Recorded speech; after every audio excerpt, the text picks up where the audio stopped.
Na CPL national Nabino, merci. Nazo président Marcel, président parlement debout de l'UDPS. Ça n'est pas fondé la matoi. Pour ne pas que réellement Makambolini, ça n'est pas Namboka. C'est le Kowana Tozana Mona Kanda Makas. Tout le monde que lobby adage à français au Balobaka que le loup ne se mange pas entre eux. L'ingakite, que personne ne commatata n'a pas beaucoup de justice. Tant que Bayebi que justice est indépendante, nous tout mon côté à ça le colo ya justice. Le colo bango nyos. Bazaba to FCC bazalaki na germa ya Kabili tozo benga ngo sous sénate to bengi ngo sénat kingakati FCC ninge bazawana toute la chambre est FCC mais na kati FCC mbongo ne banje malembe malele rapport mapinga lelo ndio moni essangise Kagame malo kame abanje na Afdel yemongo muto asali Afdel ayena ngo pona Afdel to ko démontrer yo so moni na mboka mobimba chef d'état-major ya mboka rwandais monsieur James Akabare. Yo sommes moni bisi makara ministre des affaires étrangères. Le loi agent ministre des relations publiques en Rwanda. Yo sommes moni bukera ao. Le loi tozo le bakuna agent ministre de la défense. Kakame mutafabrika ke lokonaya. Après ce Kabila zalaki mayelete. Ayo nango. C'est venu ya zobanga pourquoi ya za soutenir que monsieur Jean-Pierre Mbembe ya mutoyo bakangi na France siko Roger Lumbala. Oyo utiko le bakebozo kanga imokote. Mais moto to sala na yebi tumbati kalikona monsieur Jean-Pierre Mbembe bako. Na zona kanande a trop. C'est le cas d'Anzé, donc ce que mon gars a déjà zali par rapport à ma bêtise de Salaminobi na Sénat Steve Mbikai réfugié ya volé ya mboka oyo surtout ba ke ko sala refuge na parlement na Sénat mususu José Makila.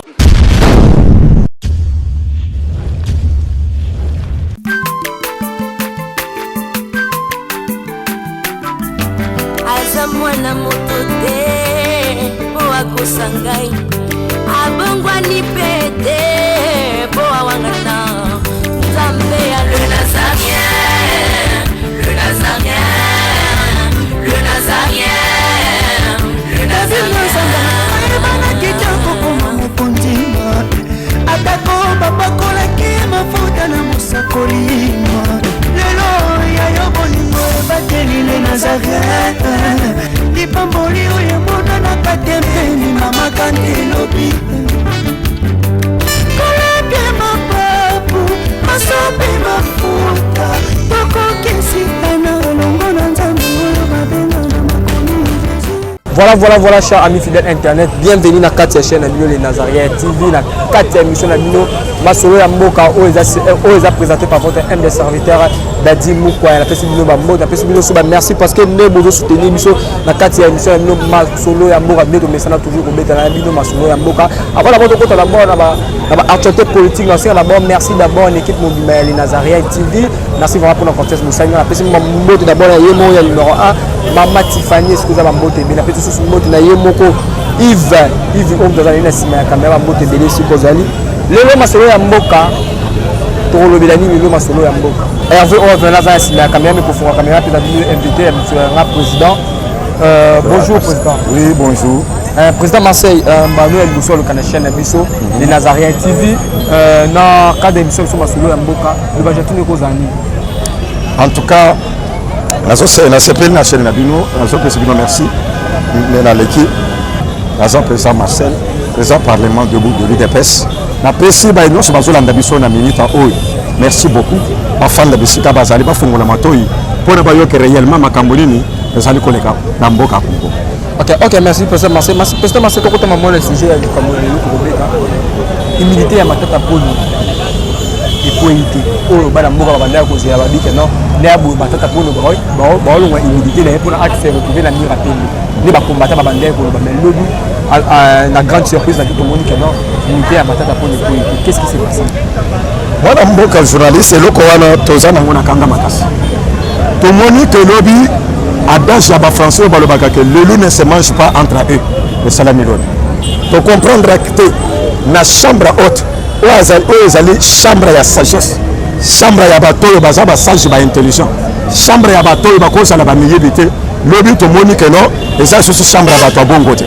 D'abord, bas sénateur bango moko pour la prohibidité morale na bango, pour l'intégrité na bango, bango moko balinga ina bandana ko condamner monsieur Matata pour nous livrer.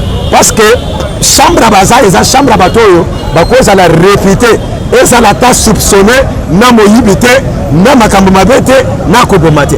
Mais l'objet to monique, la chambre haute, sur 90 participants, to moni vote kenda qui 46-49. 46-49, c'est que parti yabaye, basutenaki, que matata, azala, kuna, balekaki. Alors, deux points à lobby, pour le peuple de Mutuni. Pourquoi les sénateurs balingaki te kopesa ndeko matata na maboko ya justice?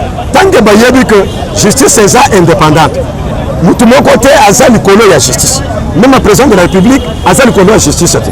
Mais bango Sénat, pourquoi baboyi ko livrer matata? Tu comprendre que le kola bango nyos baza bato FCC, bazalaki na germa ya Kabili. Germa ya Kabili, c'est-à-dire germa ya FCC, balingaki ba livrer ndeko na bango te. D'où le loup ne se mange pas entre eux. Pour le peuple congolais, nous sommes tous ceux qui ont été mana, c'est nous que épée sabiso matata, pour montrer que babouaki biso maï, na maboko pe na makolo na biso. Tous ceux qui ont été sénaté, tous ceux qui ont été sénat kinkakati. Tous ceux qui ont confiance dans le sénat qui est boubé, sénat qui n'a pas rapport à vous savez qu'il y a attaqué Maramoro, président du Sénat. Tous ceux qui ont attaqué président sénateur. Parce que non, parce que il fonctionnait contre la volonté du souverain primaire.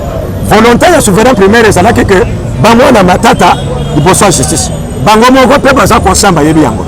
Mais na ndenge na bango ba protester contre la volonté du souverain primaire, ba garder matata. C'est pourquoi na lobby le loup ne se mange pas entre eux. C'est que bango pe baza lokola matata. Banani baza lokola matata. Ba sénateur wana baza lokola matata. Baza lokola matata. Ah. Donc, le régime a Kabileza. Le régime a Kabileza kakate. Parce que le matata pour noter. Pourquoi tu as le régime a Kabileza kakate? Moi, je ne sais pas que le lot, ils sont au côté de Kolokabatuna Lolate ou bien Nassé Yamabelete. C'est pour la première fois au monde. Le président de la République en Afrique a outil qu'on prêtait serment. Le temps où Asobima, Azuka parti Yamoura Kabila Wana, a eu Bango Gebosa la Simanangai. Abimina Bango. Kabila Pé, Abimina Bango Lissus. C'est pour la première fois. Alors, quand il y a un quartier Bangote, c'est un signal. Nous mais nous sommes devant ce qu'on est comme on est que le Sénat, oui, Bangonia se basa à FCC. Toute la chambre est FCC. Mais dans le FCC, Mbongone Banjo Malembe Malem. Parce que vote est 46-49. C'est le parti Moko et Bongoni, Mbongoni ya solo. Ou Tolobaka, Mbongoni ya Mbinjo. Mbinjo soki asa commune PKPK, azonga ke susu Mbinjo te. Mais ça se na Mbongoni ya nyoka. Nyoka soka Mbongoni, azaka ka nyoka. Akotika kaka poso. Aor Mbongoni ya nyoka. Mais au moni lobby, bakarde matata na bango. C'est pourquoi biso to désarmé te. To zongeli initiative. Il y a front pour la promotion 2023 Sylvain Mikai. Alors baki ke loko wana ils sont liés en bongo à peuple mais que ça la volonté à peuple. C'est pourquoi tu peux que nous signature na biso pour le loko wana elungwa. Sénat ekufi. So sigo sénat ekufi mbo etambola. Tembo ko tambola o mais Afrique du Sud ba no tambola ndeni. Basaki na sénateur. Mbo ko tambola kaka na Assemblée nationale, gouvernement la présidence. Donc ça c'est ce budget tu vois. Voilà ce que vous entendez dans le Sénat et l'eau. Ah, tu as mis ce qu'on bon. Donc on a ma capacité. Donc on a ajouté une initiative initiative, il y a front pour la promotion 2023 pour le soutien de Fatia 100%. Ça déjà dans quelques signatures. Il dépasse à ce que nous avons une signature. Pour la signature, il y a Ebele, Bakokana, Kocha Sikoyo, Sénat en cause, Badji Sodran. Ok, mais président Marseille est tombé dans l'histoire, il y a un rapport mapping. Pourquoi il y a un rapport mapping? Rapport mapping, c'est ça qui est tout. Rapport mapping, il est s'agissait à Kamé Malo. Rapport mapping est Kosalam. Parce que le ministre de la Justice a dit malgré pression, au Basalaki, que Akende, Kobimisa, RDC, la CPI. On a tiré qu'un rapport mapping et soit valeur, et ça a été considéré. Mais répondait que nous connaissons côté RDC et Kobima la CPI. Tribunal international pénal, et cause à la arme, et qu'on instauré, et qu'on s'investit la arme, pour nous condamner tous les criminels de cœur. Les pays aux voisins, aux voisins concernés, nous avons un rapport mapping. Rapport mapping, et ça bien. Donc, tant que RDC est dans la CPI, rapport mapping tribunal international ekosinstauré kaka na Congo ekosinvestir ekosisige ba pays ni o baza na ngam na biso bazobanga rapport mapping pays net Rwanda pays net Burundi pays net Uganda pays net Afrique du Sud oui bazobanga rapport mapping ye moto ali boso parce que bazobanga rapport mapping parce que rapport mapping et vous démontrez noir sur blanc que ye a soutenu tout le pillage des richesses congolais en fabriquant de groupes armés. Continuez non, avant de fabriquer des groupes armés. Groupes armés, ils vont fabriquer d'abord RCD. Kakame. Avant de on a AFDEL. Yemongo mutu asali AFDEL. Ayo nango pendant AFDEL to go démontrer. Yo so moni na mboka mobimba. Chef d'état-major ya mboka rwandais. Monsieur James Sakabare. Le nom est chef d'état-major na Rwanda. Azalaki chef d'état-major na mboko. Yo so moni Bisi Makara, ministre des Affaires étrangères. Le nom est ministre des Relations publiques na Rwanda. Yo so moni Bukera, le nom tozo le bakona aza ministre de la Défense. Ba wonyo so bazalaki ba ministre ba Rwanda ba komi ba ministre na Congo. Ndeti no tomona kike Kakame muta fabrika ke loko na ya. Apesi Kabila azalaki mayele te. Ayo nango. Ba yeko yeba que système de défense na biso nyonso ndenge ezali basoda na biso nyonso bazo vivre bazo système nyonso de renseignement bakena ngo Rwanda.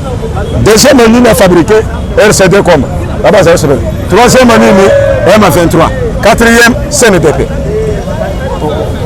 C'est un rapport à plus des grave non moi à Zoban mais c'est venu à Zoban pourquoi il y a soutenu monsieur Jean-Pierre Mbem MLC a soutenu qui est baye mais tant que bakomi na kati ya Kisangani en plein Kisangani babongi bitumba baungande na barwande batu ya MLC na batu ya RCD KML ya mutoyo bakangi na France siko Roger Lumbala oyo uti ko lobake bozoka ngai moko te mais mutoto sala na bitumba tikali kona monsieur Jean-Pierre Mbemba ko.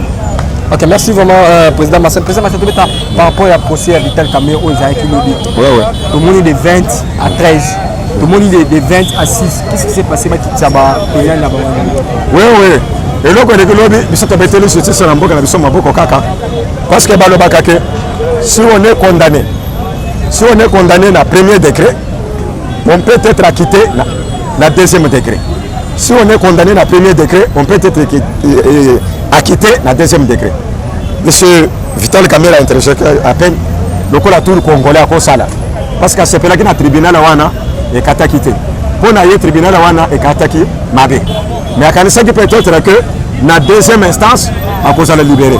Mais tant que tu connais la deuxième instance, après étude de faisabilité, à ça qu'on condamnable, mais cette fois-ci quand même, va atténuer condamnation à l'équipe à 13 ans. Tu peux te justice en Boga, Mabo. Mais par rapport à la bande de Konabiso, il y a YLC. Il dépend de ça, il y a Bangote. Bazana libre choix. Parce que Bakota qui n'a accord de signer la Bango, la volonté de la liberté de la Bangote. Donc si chambre de Bayaki Bangomo. Le nom de Balingi Bimapé, Bakoni Manabangomo. Il y a qui va ministre à Bango, Bazana droit à Kobenga Bango. Décision Bakozo. Ceux qui vont dépendre du gouvernement, ils ont dépendre de la Bango. Ceux qui vont continuer à la payer, ils ont dépendre de la Bango. Là, biso musala toza nango eza ya soutenir la justice parce que c'est justice indépendante. OK, tu peux te masolo ya ba carte visa pour connaître la masolo ba carte. Bisolo wana gouverneur ya bango de démocratie. Utombonyema. Bo expliquer ngai. Ndenge toza boy. Ngana za gouverneur ya bango. Eza na opération mo côté. Eko sala na banque o na koyeba te. Et surtout des opérations qui s'effectuent mensuellement. Notre opération et avec de gros montants au-delà de $10 000. Parce que l'opération carte visa est à $50 000 par mois. N'a pas opération Yabongo Ayebi. Et nous trouvons que Asa complice. Asa complice, pourquoi? Parce que tout le monde, tant qu'on va dénoncer pour la première fois à Salaki Sambo. Mais tant qu'on va preuve sur table à se dénoncer. C'est pourquoi Aza a interpellé à la justice. Mbongo Wana, et Bando Bimana ordre Wanan, parce que le régime de 2018 est déjà passé. Donc on a le régime Moussous. Mais comment le régime Mbongo Wana et Sobima, et Sobima la signature Yanan. Donc tu comprendre que tant que nous sommes aux déficit financier, nous sommes Mbongo à Kofuta enseignant et Jate, mais Mbongo Moko et Sobima verticalement, sans contrôle, na branche moko tozobenga branche transversale ya bamiyibi ezokende na bapoche ba. Ok, merci mon mboka Marcel et président Marcel Tokomi vraiment to si sanayo to zo mon mboka mususu so ko déjà ko sana et le basu ko zanya papa ya mamuno so tucho na makambo so ko na zo senga siko peuple congolais yeba que politique yele asa na vigilant na senga ka vigilance peuple ya lelo asa peuple à 2016 asa peuple à 2011 ya 2018 o peuple ya lelo asa peuple o asa fungwama baya ko kosa yele sosote amwana bamiri bakomi komona bawe balataki baposo ya bameme bakomi kobimela nkoi sikoyo tomoni bango ke baza bameme te baza balu baza bankoi babili peuple ayeba bango mwana mboka ndenge nini malamu kaka naza na kana nde atro kosilika danze donc soki omoni nga na leki lelo awa déjà ezali par rapport ya babétise esalami lobi na sénat yango nde epesinga kana moni ke na ya mimbote no malamu te quoi. Donc en tant que nationaliste c'est qu'on a ya mimbote no malamu. Mais quand on se présenter par rapport à bateau vas-y chanson pour la ngai manasekenga quoi. Ne seke naza na kanda ya danser ya ma bêtise esalami lobi ya omoni rimer na ngai za bien te toko ndima te ke Sénat une institution ya mboka oyo beza ko ya près de 100 millions de dollars américains par an selon Steve Mbikai, ancien ministre Yamboka Oyo. Par rapport à PCR, 100 millions de bimans na Sénat, bazosala musala moko te par an. Et ezala refuge ya bato ba détourner mbongo ya makasi ya mboka Oyo. Mbongo oyo ko sunga biso na ba misala ya ba pont ya ba école ya bana. Oui, c'est vrai. C'est vrai, et matata po ya na mboka oyo auti mboka zalaki kuna ya Afrique ya bapaya aye bike moi je n'ai pas peur de la justice yozo banga justice te mais ça veut dire oza innocent mais hier azokende na parle Sénat zoloba ke ba livrer yete hier abusala musala ne malamu boyebi façon na kosala musala tango za premier ministre pe ministre ya finance na kati ya mboka oyo hier akosala makambo ate bo livrer na maboko ya justice. Est-ce que moto aza innocent okoki kosenga lisoki balivre na maboko ya justice te e papa tozala honnête yo so babengi so quelque part ozo se reprocher na rien oye olobi koza peur na justice wana te mais comment se fait-il oza na peur Sénat vos collègues sénateurs oyo yiba na bango ndakisa lokola ndeko na biso Bahati Lukwebo azalaki ministre économie à cette époque là. Je ne suis pas sûr que le monsieur a causé la blanchir dans le dossier. C'est pour cela que ça l'écrit pas protéger les collègues na bango. Quand il n'a pas sur la caisse, Carole Agricole, Agricole. Azalaki dans la SONAS, comment travailler sur SONAS, balela qui m'a cassé pour la gestion, mais gestion et attentive na bisoana. Mais mutone ngona bachel susukuna na kata bureau wana. Est-ce que mutone ngona ko accepter ko lever ma tête pour les militaires? Ande qui muta notre ancien gouverneur. Zo comprendre. Oyebi nga tiki Kinshasa na Bosoto. Atiki Nyongo selon son collègue ou a remplacé son successeur, il y a 60 millions de dollars. Pour malobana ngate mutu na salle banquette wana te. Ngate na salle banquette wana te. Ezali collègue au successeur na ye. Gentini Ngobila afunda ngate afunda Ngobila on l'a dévoilé qui est alors il y a 60 millions de dollars. Ce monsieur là qui mouta zo kangai est-ce qu'à Kondi m'a lever ma tête pour les militaires pour les période wana voilà comment notre pays basé institution mobimba en otage la réfugié ya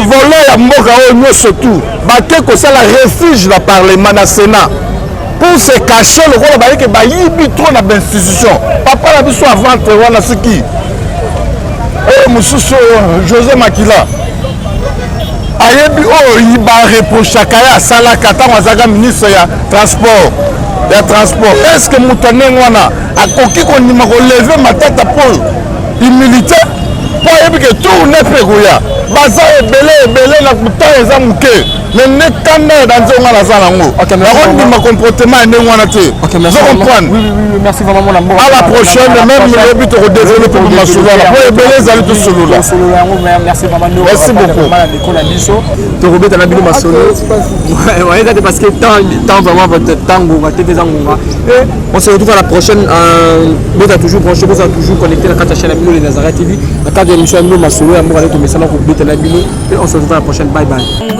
Congo, selon Luc 1,52. Tu as renversé les puissants de l'air trente, mais tu as élevé un homme au Congo. L'incarnation de l'espoir de tout un peuple, Salomon de notre temps. La sagesse mieux faut que le bruit des arbres. Peuple congolais, Komanakana, les locaux ont imposé, biso masuaya noa, bato balingi Congo, bakota nakat, pour mon peuple délige, comme mon bêta, libanda. Nakati ya arche de Noé, lion azalaka na beti ya kolian tabati, po bolingo kanga kiye lipongo, bolingo ya mboka epesaka place na bangu na te. Pasteur Ami Daniel, ça c'est la sagesse. Nzambe, Nzambe na Kimbang, le prophète de l'Éternel en Afrique. Nzambe na Bantoma, apôtre Léopold Moto. Nzambe, Nzambe ya Barwa, la prophétesse Liliane Esther Tayo. Le roi de roi. Yondo zalaki na David, Yondo zalaki na Salomo. Lelo tokomo mono Kajafati. RDC, lelo tokomo mono Kajafati. RDC Noka mboka soki ekambami na bana mboka ya solo oyo balingi mboka ekole ekomaka terre promise. Pasteur Koutino mamemi Koutino accent mongo baba bolingo na yo na mboka ya Congo lelo o imposé biso masuwa ya Noa bato balingi Congo bakota na kati. L'Afrique a la forme d'un revolver dont la gâchette se trouve au Congo. Mwambi Wanzambi, Alpha Lukao, Lomba Bwadji Tungaje. Maman Denise Nyakero Disséqué, Concessi pour papa. Acte 24, verset 3, Kodambo Kanangai. Yango nazo bondela yo. Batela mokonza mboka nanga Félix Tshisekedi Tshilombo. Mwambi Jean Oscar Kiziami na Kibila. Kupeka tuyabe na Egypto. Badika bayi baswani Kongo Afrika mukanana to. Mwambi wa Nzambi Marie-Josée Afoka. Lelo Kongo ezi mokondi. Oya lingi yo Nzambe balingi mboka nanga. Yesu Masia tokozongisela yo nini mpona bolingo na yo na mboka ya Congo opesi biso ya malonga. Basali na yo bapakoli ye mafuta ndengo pakolaki bakonzi mafuta ndengo pakoli mpe mokonza mboka na ngai. 32 plus 18 epesi 50 nano asali 50 atandeli Yesu na Congo, Congo ekobonga kaka.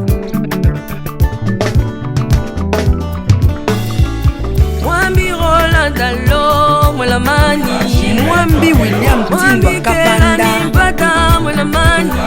Jacques Kangoudi, Congo eza Mwambi wa Nzambi Mwelamani. Este ya Congo eza eteni moko ya nzoto ya Congo. Basi na bino eza basi ya Congo moko. Ekibela na biso nyonso na Congo eza kaka Yesu. Mwambi Jedeo Lumana, Mwambi Marcelo Tunasi Mwenamani, Mwambi François Mutombo, voici l'homme Mwenamani. Pona bokonzi Congo azwi na Union Africaine yaka to célébrer. Okoki kozala na tendance na yo kasi oyo ezali likambo ya mabele célébrer. Mwambi Godempo, Mwambi Tambuluko, tu as un Mwambi Jean Bosco Kindomba, Israël Lamani, le pasteur Freddy Odiembo. Voici comment l'Éternel a tendu sa main dans mon pays en nous donnant ses bons présidents Félix Tshisekedi. Le Congo doit changer parce que vous avez un beau pays. Et je vous fais le serment que d'ici la fin de mon mandat, vous allez voir un Congo nouveau.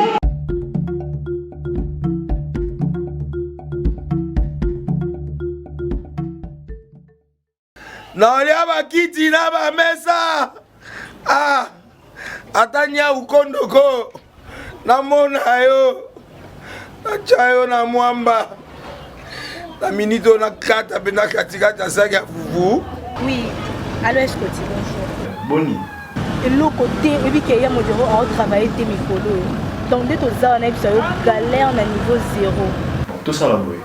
Moi il n'a pas bon vraiment mingité. Mais nazo tchela bino moi mukio naza nango na agence moko boy Nazareta. Sarita qui dit sérieux. Oh.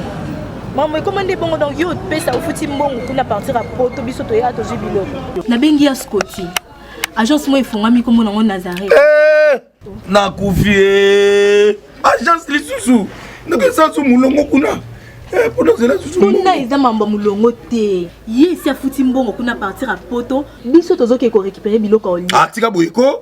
Yeso mona makamba bongo na monte. Bat pape si mbongo kuna biloko ke récupérer biloko oli na agence. Ezalaka. Mais moi bandi. Maman. Deki nanga yebisi ngai mena ndimite. Na lingi na mona ki mona beso. Poli kamba boye. Na monde na ne salamate. Mama yebisa ngai. Ba pesi mbongo kuna biso to récupérer biloko kolia awa. Ya solo boutique Nazareta ezali boutique où ezali à distribution de produits alimentaires. Ah! Nasali poto sunga bandeko oyo même ba oyo bazana na peu de ressources comme la boîte bandeko bazana niveau à Kinshasa même avec un petit rien. Donc à partir à $10, $15. Donc si vous avez un bon côté, nous devons nous porter au sungayo à uzika biloko kolia. Eh maman Nazareta nzamba pambola ya bakise mikole belé awa na sena mokili. Et bon awa tozawa poto yeba adresse awa. La boutique Nazareta est ici à Kubungate, toza sur avenue Monkoto numéro 1, direction Elengesa. Face à face na église catholique Saint-Vincent. Ah, direction Elengesa, Monkoto numéro 1, à face de l'église catholique Ah, c'est ça, l'école. Bon numéro de téléphone, vous avez monté déjà, vous avez on a 3 numéros pour Paris, vous avez un numéro pour la Suisse, vous avez un numéro pour la Suède. Ah non, non, non, non, non, non. Nazareta nous allons la Congo ici. Julia, nous allons la Kangisa qui a foufou. Eh, il y a modé, il y a un foufou. Oui, pour la Nazareta, tu as un système en bimbi, dans Bongo Shingo. Bon, ok. Vous allez Silio. Ça qui dit sérieux.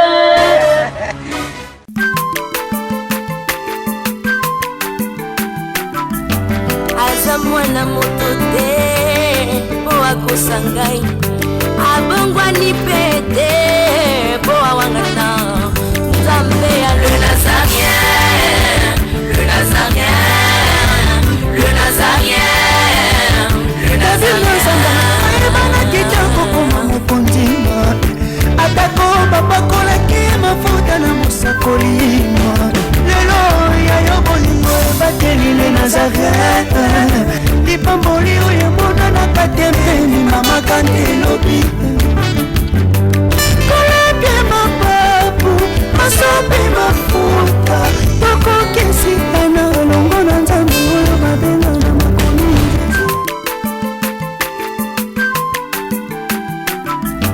aza mwana moto te po akosa ngai abongwani pete